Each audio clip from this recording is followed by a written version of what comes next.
An SUV overturned off of I-49 after striking the guardrail.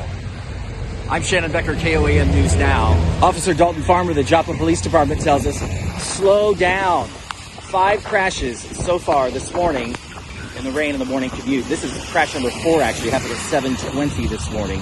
Nobody was injured. Look at BitLink. We'll keep you updated today. And Doug Hetty has your Skywatch 7 forecast. I'm Shannon Becker on 249, KOAM News Now.